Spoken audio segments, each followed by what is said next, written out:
मैं आनंद नेहरा अपने संस्कार डिजिटल प्लेटफॉर्म पर आप सभी का एक बार फिर स्वागत करता हूं।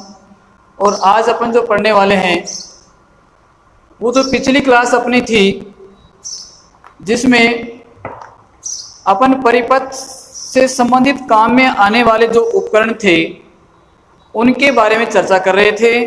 और उसमें बैटरी क्या है, प्रतिरोध क्या है, कुंजी क्या है, उसके बारे में चर्चा कर ली थी। और आज जो पढ़ना है वो वोल्ट मीटर और एमीटर के बारे में चर्चा करेंगे। और फिर उसके बाद में अगला जो टॉपिक है ओम का नियम, उसकी परिभाषा, उसका परिपथ चित्र और उसका प्रायोगिक सत्यापन, इन सब को आज की क्लास में पढ़ने वाले हैं। तो पेन और कॉपी लेकर तैयार हो जाओ, स्टार्ट करते हैं अपना टॉपिक। तो सबसे पहले अगली जो उपकरण था इसका वह था एमीटर।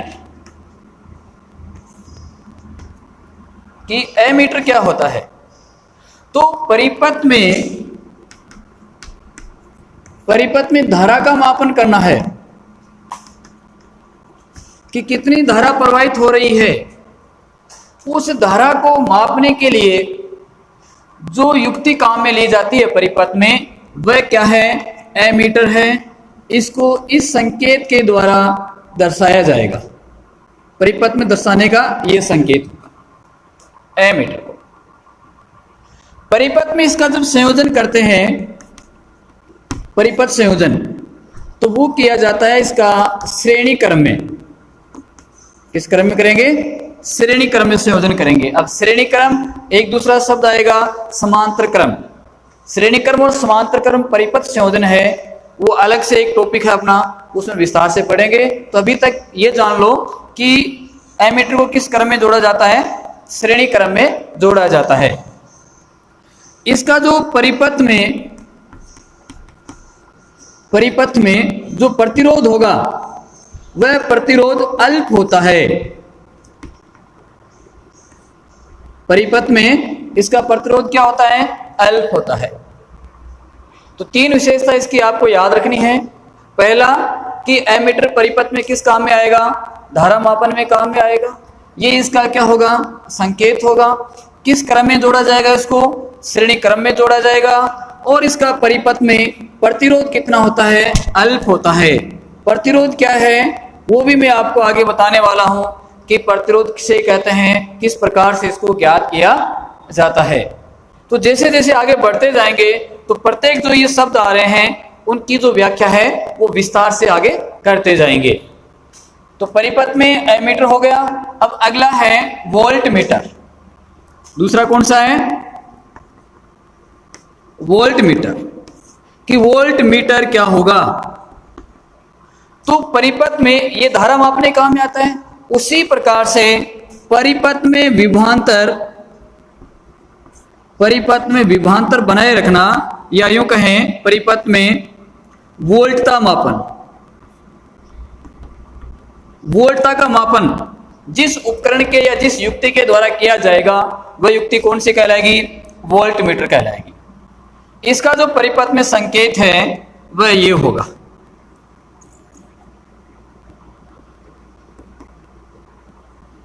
ये इसका परिपथ का संकेत होगा। इसका जब परिपथ में जोड़ेंगे तो इसका जो संयोजन क्रम है वह होगा समांतर क्रम। कौन सा क्रम होगा? समांतर क्रम। यानी उसी प्रकार का क्रम जो अपने घरों की जो बिजली फिटिंग की होती है उसका जो क्रम होता है वो समांतर क्रम होता है। उसी प्रकार से इसका संयोजन वोल्ट मीटर परिपथ में जब अपन जोड़ेंगे, संयोजित करेंगे, तो उसको किस क्रम में जोड़ा जाएगा? श्रेणी, इसमें समांतर क्रम में इसको जोड़ा जाएगा। इसका जो प्रतिरोध है वह अधिक होता है। प्रतिरोध क्या होगा? अधिक होगा। तो यहां पर एमीटर और वोल्ट मीटर में आपके अंतर भी हो गए हैं। देखो, अंतर आपसे पूछे कि एमीटर और वोल्ट मीटर में अंतर स्पष्ट कीजिए या अंतर बताइए, तो क्या बता सकते हैं? एमीटर धारा का मापन करता है, परिपथ में श्रेणी क्रम में जोड़ते हैं, प्रतिरोध उसका क्या होता है? अल्प होता है। उसी प्रकार से वोल्ट मीटर आपका है तो उसको परिपथ में वोल्टता मापन के काम में आता है, संयोजन समांतर क्रम में करते हैं, और प्रतिरोध इसका क्या होता है, अधिक प्रतिरोध होता है। तो ये था परिपथ में काम में आने वाले उपकरण, जिनका परिपथ में क्या क्या उपयोग है, उन सब के बारे में। अब अपन जो करेंगे, जितने भी आपने यहां उपकरण लिए हैं उनका परिपथ संयोजन करेंगे कि इनको किस प्रकार से जोड़ा जाए और उसका क्या परिपथ बनता है। तो इतनी जो चीज है उसको आप नोट करो।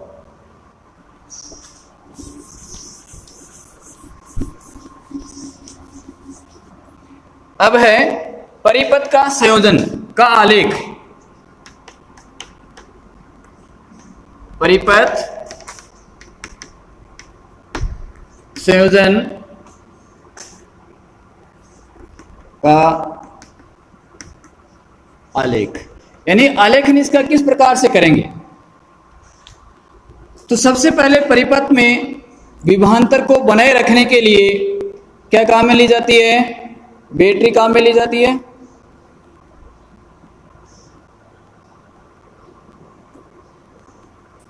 बैटरी, साथ में क्या लगाएंगे, परिपथ में कुंजी, धारा को बंद या चालू रखने के लिए कुंजी, और प्रतिरोध को नियंत्रित मापन के लिए प्रतिवर्ती प्रतिरोध। इसका आपको संकेत क्या बताया था, ये प्रतिवर्ती प्रतिरोध, यानी एक पूरा जो परिपथ बनता है इसका धनात्मक। परिपथ में क्या मापना है आपको, परिपथ में धारा मापनी है, तो धारा मापन के लिए क्या जोड़ेंगे, एमीटर। एमीटर से धारा का मापन। परिपथ में कितना विभवांतर है, वोल्टता मापनी है, तो उसको मापेंगे किसमें, वोल्टमीटर में। वोल्टमीटर को किस क्रम में जोड़ा जाता है, किस क्रम में जोड़ते हैं, वोल्टमीटर को समांतर क्रम में जोड़ते हैं। ये प्रतिरोध तार आपका P से Q,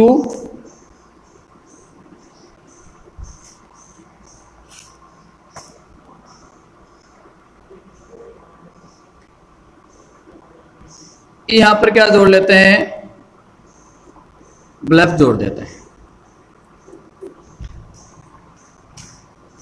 ये इसमें धनात्मक, ये ऋणात्मक, धनात्मक ये ऋणात्मक, धनात्मक का और ये ऋणात्मक।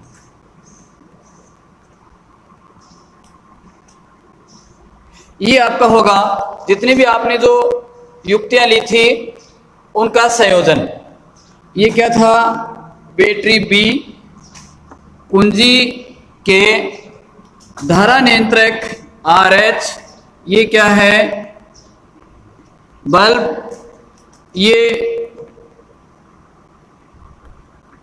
वोल्ट मीटर, और यह है एमीटर। तो इस प्रकार से जो परिपथ है, उस परिपथ में कुंजी को बंद किया तो परिपथ में क्या बहने लगेगी, धारा प्रवाहित होने लगेगी। ये पूर्ण परिपथ आपका है।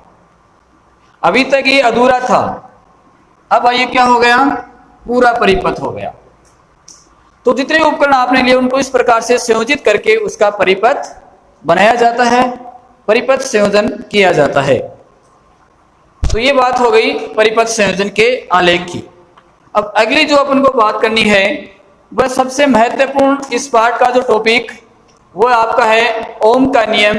उस ओम का नियम किस प्रकार से परिभाषित है और उसका प्रायोगिक सत्यापन है वो किस प्रकार से किया जाता है। चलिए अगला है ओम का नियम। देखो, ओम का नियम आपको पढ़ना है तो उसकी सबसे पहले मैं परिभाषा लिखा देता हूं और फिर एक एक चीज करके इसको समझाता हूं। परिभाषा इसकी क्या है वो देखो, जब किसी, आप भी साथ में नोट कर लो, जब किसी चालक तार की भौतिक अवस्था, एक चालक तार है तो उसकी क्या क्या भौतिक अवस्था हो सकती है? उसकी लंबाई हो सकती है, उसकी अनुप्रस्थ काट हो सकती है, उसकी प्रकृति हो सकती है, और उसका ताप हो सकता है। यानी उसकी भौतिक, जिसको अपन देख सकें, देख कर बता सकें, भौतिक अवस्था। जैसे चालक की क्या ले लें? लंबाई, अनुप्रस्थ काट, प्रकृति और ताप। जब किसी चालक तार की भौतिक अवस्था, ये आपकी भौतिक अवस्था होगी, को स्थिर रखा जाए,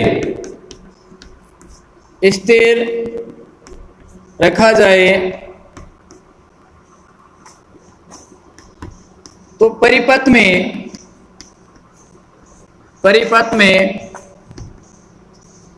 उत्पन्न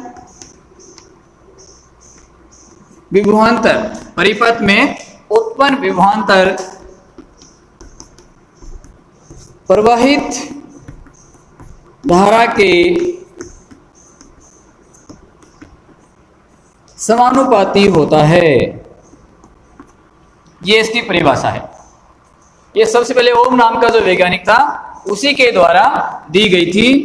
तो उसने क्या किया कि जब किसी चालक तार की भौतिक अवस्था, आपके पास कोई भी चालक तार है तो उसकी भौतिक अवस्था, लंबाई, अनुप्रस्थ काट, प्रकृति, ताप को स्थिर रखा जाए, तो परिपथ में उत्पन्न विभवांतर प्रवाहित धारा के समानुपाती होगा। तो देखो, ये तो परिभाषा है। इस परिभाषा के आधार पर इसका गणितीय रूप क्या हो सकता है?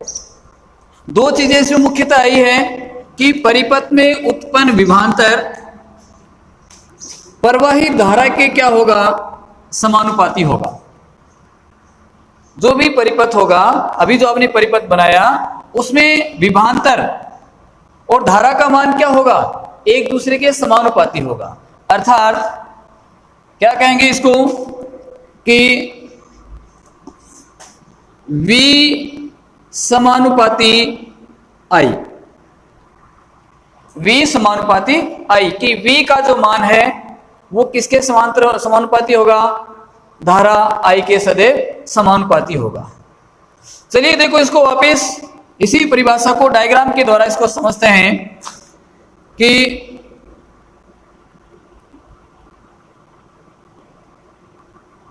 ये परिपथ ओम के नियम का प्रायोगिक सत्यापन का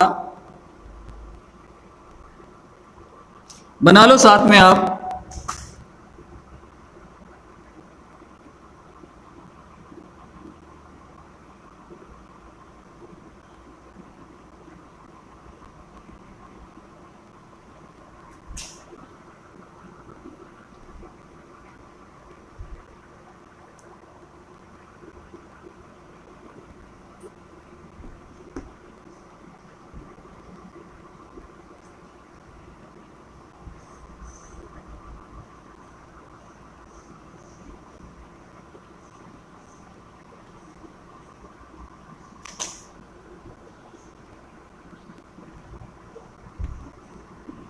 अभी जो अपने बनाया था वो ही लेते हैं वापस।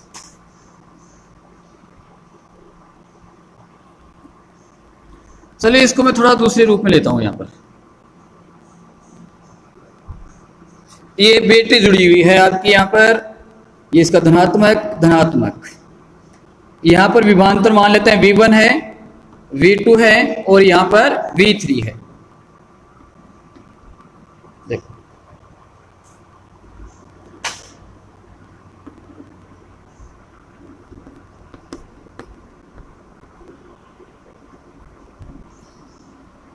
अब समझिए इसको। अपना ये परिपथ है, एमीटर में धारा का मापन करेंगे, वोल्टमीटर में विभवांतर का मापन करेंगे। तो यहां पर क्या कह रहा है कि विभवांतर V का मान धारा I के समानुपाती होता है। चलो यहां पर एक मैं टेबल बना देता हूं साथ में।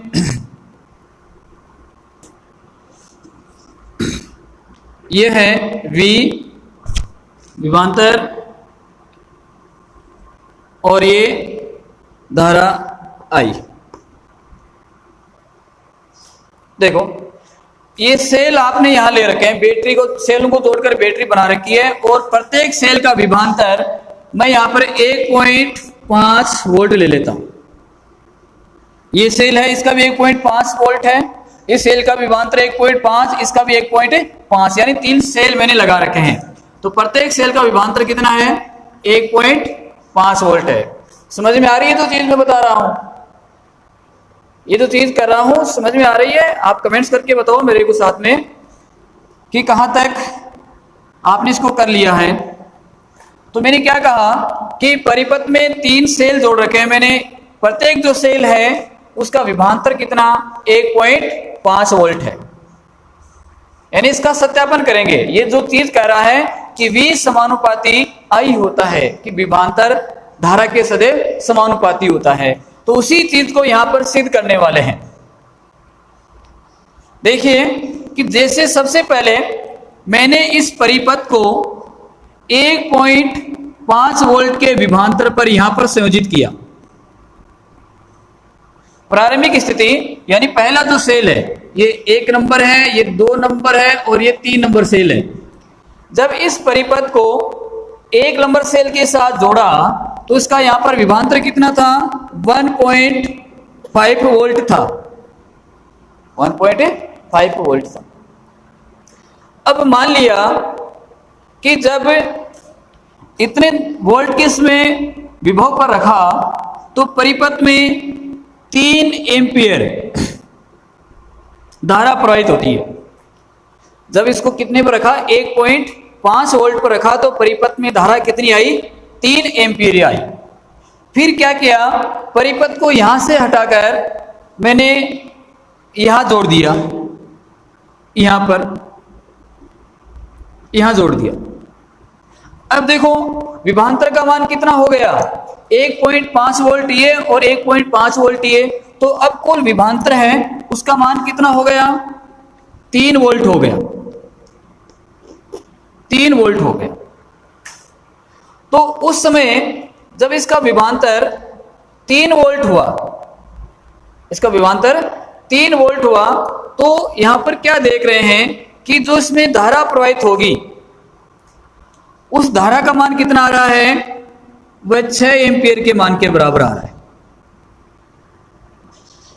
यानी इसको अपन करेंगे एक दिन, अपनी अलग क्लास लेंगे, उसमें आपको ओम के नियम का जो पूरा परिपथ बनता है वो एक एक उपकरण जो जोड़ के मैं आपको बताऊंगा किस प्रकार से इसको जोड़ा जाएगा। यानी अगली जो क्लास लेंगे उसमें इसको पूरा बताऊंगा, प्रैक्टिकली करके बताऊंगा इसको कि किस प्रकार से जो विभवांतर और धारा है उसके मान का परिवर्तन होता है। ठीक है। फिर क्या किया कि यहां से इस परिपथ को अगला जो है वो यहां से संयोजित कर दिया। यहां से उठाकर कहां कर दिया? यहां से संयोजित किया। तो विभवांतर कितना हो गया? 3 की जगह 4.5 हो गया, 4.5 वोल्ट। मतलब कि प्रत्येक बार 1.5 बढ़ता जा रहा है। तो जब आपने विभवांतर 4.5 वोल्ट किया तो परिपथ में धारा का जो मान आ रहा है वह कितना आ रहा है? 9 एम्पियर के मान के बराबर आ रहा है, 9 एम्पियर के। तो यहां पर आप क्या देख रहे हो कि जैसे जैसे विभवांतर का मान आप बढ़ा रहे हो वैसे वैसे परिपथ में क्या बढ़ रही है? धारा का मान बढ़ रहा है। तो यहां पर क्या कहा गया कि परिपथ में उत्पन्न विभवांतर प्रवाहित धारा के समानुपाती होगा, प्रवाहित धारा के समानुपाती। 1.5 वोल्ट का सेल रखा, 3 एम्पियर धारा आई। 3 वोल्ट का सेल आपने जोड़ा परिपथ में, 6 एम्पियर धारा आई। 4.5 का जोड़ा तो कितनी आई? 9 एम्पियर धारा आई। तो यहां पर क्या कहेंगे कि V समानुपाती किसके होगा? I के समानुपाती होगा। या इसको आगे सरल करें तो क्या कहेंगे? यानी समानुपाती को आपको उठाना है तो V बराबर क्या है? स्थिरांक। आपको पता होना चाहिए कि जब भी किसी समानुपाती चिन्ह को हटाते हैं तो उनके स्थान पर क्या आता है? एक स्थिरांक आता है। तो स्थिरांक V बराबर स्थिरांक I या V बटा I बराबर क्या है आपका एक स्थिरांक है। V बटा I बराबर स्थिरांक। ये जो स्थिरांक आया है इसको अपन कहते हैं प्रतिरोध R। स्थिरांक को क्या कहा जाएगा यहां पर, किस रूप से जानेंगे, स्थिरांक प्रतीक के रूप में, R के रूप में। और R यहां पर क्या है आपका एक प्रतिरोध है, यानी R क्या है, प्रतिरोध है, R प्रतिरोध। तो अब देखो कि ये जो R का मान इसमें आएगा स्थिरांक, यहां पर शब्द क्या काम है, स्थिरांक। तो जब आपने विभवांतर और धारा को इस प्रकार से परिवर्तित किया तो ये स्थिरांक आना चाहिए मान एक, ये मान क्या आना चाहिए, एक स्थिरांक आना चाहिए, स्थिरांक आना चाहिए, करेक्ट। तो क्या स्थिरांक ये आ रहा है, यही मान स्थिरांक आ रहा है, वो नोट करो कि V बटा I बराबर क्या आना चाहिए, स्थिरांक का मान आना चाहिए। तो यहां पर क्या आया, V बटा I, इसको करेंगे तो क्या आ गया 1.5/3 बराबर कितना आ गया, 1.5/3, 1/2 आया, या क्या कहते हैं कितना आ गया, 0.5 आ गया। इसमें देखो वही क्या आ गया, V/I कितना 3/6, वही 1/2.5। इसमें कितना आया, V/I 4.5/9 कितना आ रहा है, वही 1/2 बराबर कितना 0.5। तो ये जो सभी मान आपके आ रहे हैं, ये मान ये एक स्थिरांक में आ रहे हैं कि नहीं आ रहे हैं, स्थिरांक में आ रहे हैं ना। देखो प्रत्येक का मान क्या आ रहा है, स्थिर मान आ रहा है। तो यही ओम का नियम है, यही ओम का नियम हमें समझाता है कि विभवांतर धारा I के सदैव क्या होगा, समानुपाती होता है। परिभाषा दोबारा देख लो कि जब किसी चालक तार की भौतिक अवस्था, चालक तार आपने कौन सा ले रखा है यहां पर, PQ, ये चालक तार है, ठीक है। इस PQ चालक तार की ये भौतिक अवस्थाएं एक समान है, इसको अपने परिवर्तित नहीं कर रहे हैं। और फिर किसके मान को परिवर्तित कर रहे हैं, वोल्टता के मान को यहां पर बदल रहे हैं, जिसके कारण परिपथ में आने वाली धारा है उसका मान भी क्या होता है, परिवर्तित होता है। और इसका जो मान है वो क्या आ रहा है, एक स्थिरांक के रूप में आ रहा है। तो ये है ओम के नियम का प्रायोगिक सत्य। ये आपका है एक्स एक्सिस और ये है वाई एक्सिस, ठीक है। यहां पर ले रहा हूं विभवांतर ले लो और यहां पर धारा I ले लो, विभवांतर और धारा I। प्रारंभिक समय यहां देखो विभवांतर ले रहे हैं तो ये विभवांतर मान लिया 1.5, ये 3, ये 4.5 आगे, और ये कितना आ जाएगा 6। यहां पर यहां धारा कितनी 3 एम्पियर, धारा किसमें एम्पियर में, 3 एम्पियर, ये 6 एम्पियर, ये 9 एम्पियर और ये 12 एम्पियर। देखो प्रारंभ में जब परिपथ में आपने इतना विभवांतर रखा तो धारा कितनी थी, 3 एम्पियर की धारा थी। विभवांतर को आपने 3 वोल्ट किया तो परिपथ में धारा कितनी है, बोलो कितनी है। आपने क्या किया, विभवांतर को 4.5 कर दिया। अब देखो इसका जो ग्राफ बनता है वो ग्राफ आपको क्या प्राप्त होगा, एक सीधी रेखा प्राप्त हो रही है। ग्राफ का जो मान है वो एक सीधी रेखा प्राप्त हो रही है। इसका मतलब कि जैसे जैसे विभवांतर बढ़ेगा वैसे वैसे धारा के मान में क्या हो रही है, वृद्धि हो रही है। और यही बात यहां पर आ रही है, यही बात यहां पर आ रही है कि V बराबर I स्थिरांक के मान के बराबर होगी, कि जैसे धारा का मान और विभवांतर का मान एक निश्चित अनुपात में बढ़ता है। ये जो चीज क्लियर करता है वह कौन सा नियम है आपका? ओम का नियम है।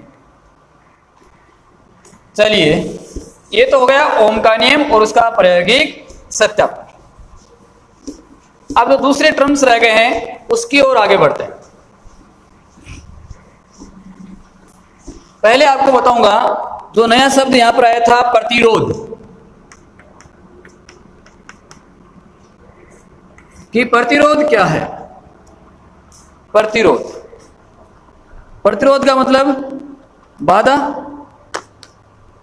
प्रतिरोध का मतलब क्या होना चाहिए? बाधा या अवरोध, या अवरोध, यही तो होगा। इसका जो प्रतीक होता है, सिंबल होता है, वह आर होता है। क्या होगा? आर होगा। ठीक है। अपने पास कोई भी धातु पदार्थ है, मान लेते हैं चालक पदार्थ है, कोई चालक है। चालक की क्या विशेषता होती है कि उसमें जो इलेक्ट्रॉन हैं वो मुक्त रूप से गति करते रहते हैं, स्वतंत्र रूप से गति करते रहते हैं। यानी पूरे चालक तार में ये मान लेते हैं क्या है? इलेक्ट्रॉन है जो क्या कर रहे हैं? पूरे में स्वतंत्र रूप से विचरण कर रहे हैं।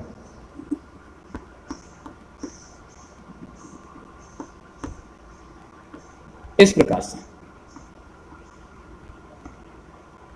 और स्वतंत्र रूप से क्यों कर रहे हैं? जैसे मान लिया कोई धातु, चालक किसका बना? धातु का बना हुआ है, तो धातु का जो होगा नाभिक, और नाभिक का दूर वाले जो कक्ष कोई इलेक्ट्रॉन है, ये क्या है? इलेक्ट्रॉन है। नाभिक है वो पास वाले इलेक्ट्रॉनों को मजबूती से बंधा हुए रखता है, जकड़े हुए रखता है। जैसे जैसे ये दूरी बढ़ती जाएगी तो दूरी बढ़ने से क्या होगा कि जो इलेक्ट्रॉन है वो नाभिक के द्वारा कम आकर्षित होते हैं, नाभिक के द्वारा वो कम आकर्षित होंगे, जिसके कारण ढीले बंधे हुए इलेक्ट्रॉन है।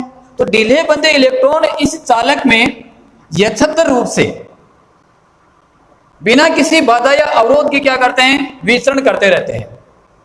क्लियर बात? लेकिन जब इस चालक को किसी विभवांतर के साथ इसको जोड़ दिया जाए, विभवांतर के साथ इसको जोड़ दिया जाए, ये धनात्मक सिरा, ये ऋणात्मक सिरा, तो उस स्थिति में क्या होगा कि इसमें आवेश प्रवाहित होगा, जिसके कारण इन इलेक्ट्रॉनों की जो दिशा की गति है वो दिशा एक और हो जाएगी। यानी सभी तो पहले क्या यथार्थ रूप से गति कर रहे हैं ना, जैसे ही आपने इसको परिपथ ये जोड़ा तो परिपथ जोड़ते ही क्या होगा कि इसके जो ये इलेक्ट्रॉन हैं वो इस प्रकार से, चलो यहां बना देता हूं मैं साथ में,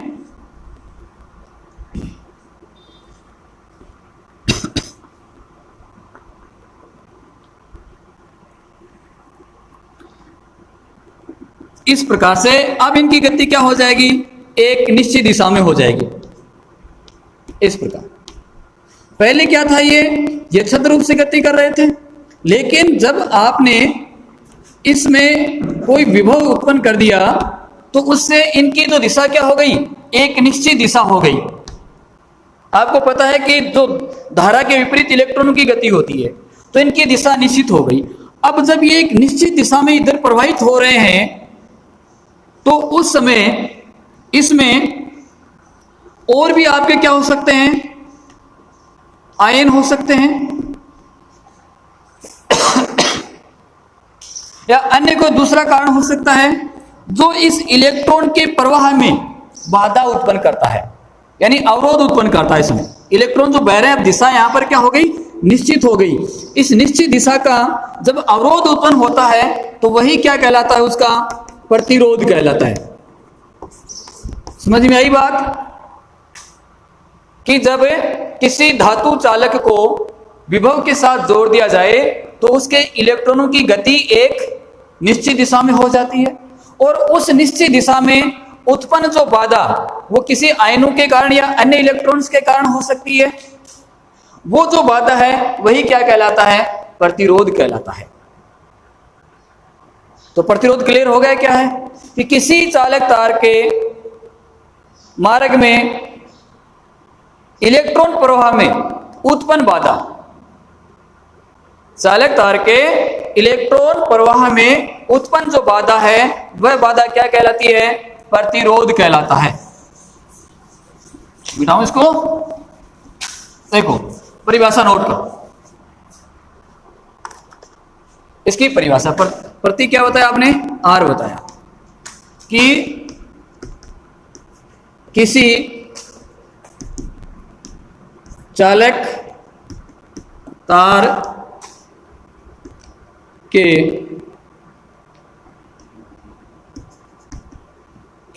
तार के इलेक्ट्रॉन प्रवाह में उत्पन्न बाधा को क्या कहेंगे? प्रतिरोध कहते हैं। प्रतिरोध कहते हैं। और इसको किसके द्वारा डिनोट किया जाता है? आर के द्वारा इसको दर्शाया जाता है, आर के द्वारा इसको लिखा जाता है। किसके द्वारा लिखेंगे इसको? आर के द्वारा। इसका जो मात्रक है वह होता है ओम। प्रतिरोध का मात्रक क्या होगा? ओम होगा। और इसका संकेत है वो ये संकेत होता है। ओम जो वैज्ञानिक था उसी ने इसको खोजा था और उसी के अनुसार, उसी के नाम के सम्मान में इसका जो मात्रक है वो क्या रखा गया है? ओम रखा गया है। और इसका ही क्या होता है? संकेत। अब कोई भी जो चालक है तो उस चालक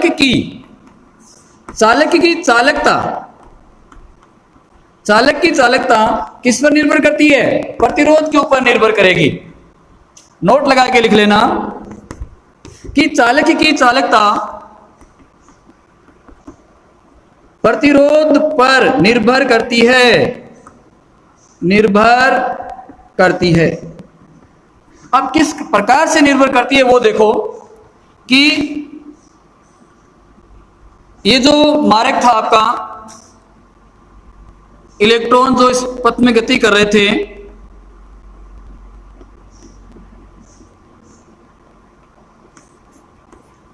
इसमें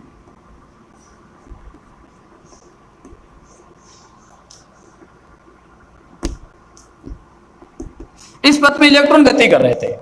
अब इन इलेक्ट्रॉनों के मार्ग में यदि ज्यादा बाधा उत्पन्न होगी, प्रतिरोध ज्यादा होगा, तो धारा का मान कम रहेगा या ज्यादा रहेगा? प्रतिरोध ज्यादा होगा। इलेक्ट्रॉन प्रतिरोध ज्यादा होने का मतलब जो इलेक्ट्रॉन है वो अधिक प्रवाहित होने चाहिए, तो वो अब क्या होंगे? कम प्रवाहित होंगे।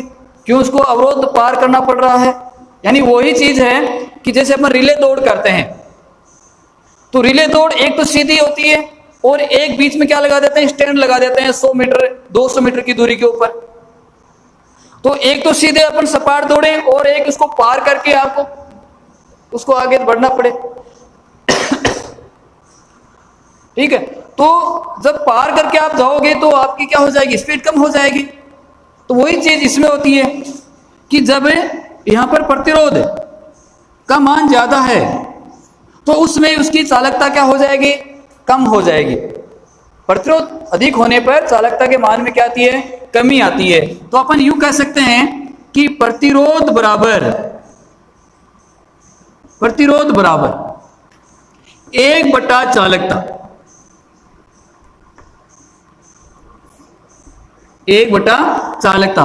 मतलब प्रतिरोध और चालकता एक दूसरे के व्युत कर्मानुपाती होते हैं। प्रतिरोध और चालकता एक दूसरे के क्या होंगे? व्युत कर्मानुपाती होंगे। मतलब एक का मान बढ़ेगा, दूसरे का मान घटेगा। परिपथ में प्रतिरोध ज्यादा है तो चालकता के मान में क्या आ जाएगी? कमी आ जाएगी। प्रतिरोध कम है तो चालकता के मान में क्या आ जाएगी?